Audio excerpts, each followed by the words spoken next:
বেশি প্রত্যাশা করতে যাবেন না, লোভী হবেন না। লোভ আপনার সুখ কেড়ে নিবে। লোভী কখনো সুখী হয় না, লোভীর পকেট কখনো ভরে না যতদিন এটা করবে না। ইমাম গাজালি রাহিমাহুল্লাহ একটা চমৎকার কথা বলতেন। উনি বলতেন, তোমার রিজিকে যা আছে এটা দুই পাহাড়ের মাঝখানে থাকলেও এটা তুমি পাবা, আর যেটা তোমার রিজিকে নাই ওইটা অনেক দূর থেকে আনার পরেও হাত দিয়ে নিয়ে দুই ঠোঁটের মাঝখানে রাখলেও ওটা পড়ে যাবে। কথা বুঝতে পেরেছেন?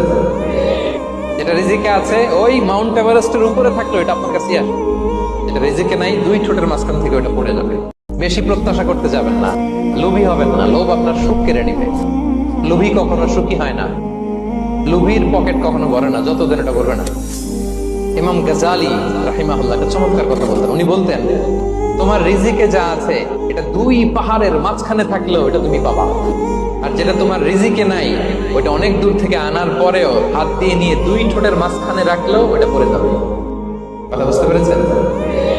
যেটা রিজিকে আছে ওই মাউন্ট এভারেস্টের উপরে থাকলেও এটা আপনার কাছে আসবে, যেটা রিজিকে নাই দুই ঠোঁটের মাঝখান থেকে ওটা পড়ে যাবে।